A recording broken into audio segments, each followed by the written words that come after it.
My BFI player choice this week is possibly my favourite film by one battle after another director Paul Thomas Anderson, a cracked oddity that's been variously described as an unhinged romance and a violent love story, but which is perhaps best read as a parable about the power of love to turn anyone into a superhero. Punch Drunk Love. Your sister was telling me a pretty funny story about you.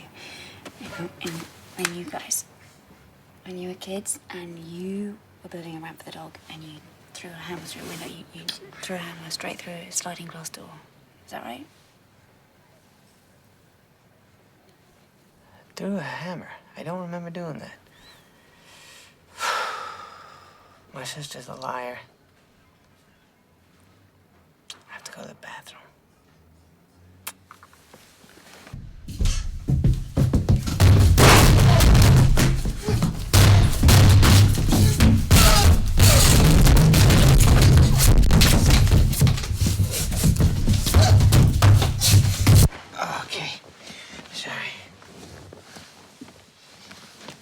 While doing press for Magnolia, a complex 3-hour epic with a heavyweight cast and densely interwoven plot strands, writer-director Paul Thomas Anderson was asked what he was going to do next. When he replied that he was planning a 90-minute Adam Sandler romantic comedy, many thought he was joking.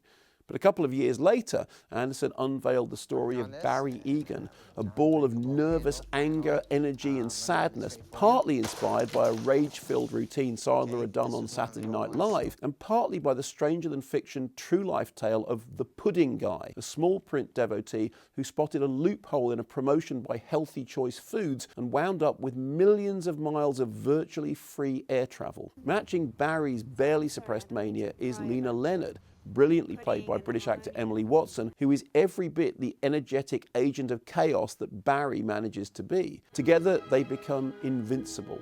When she wraps her red-clad arms around his blue suit, he looks like Superman with his red cape, boldly declaring that, "I have so much strength in me, you have no idea. I have a love in my life, it makes me stronger than anything you can imagine." Now, that strength is often destructive, whether he's shattering glass doors in the family home, breaking an unbreakable plunger at work, or tearing up a bathroom in a restaurant. Barry can be dangerous.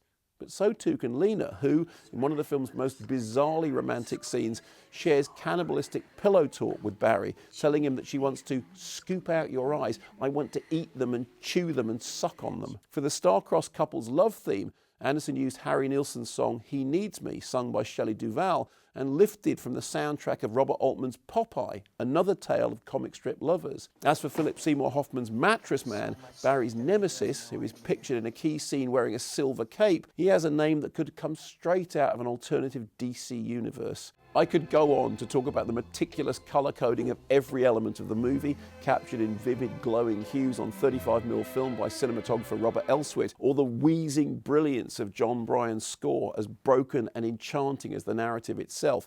Instead, I'll just say this: when you watch Punch Drunk Love, you'll believe a man can fly.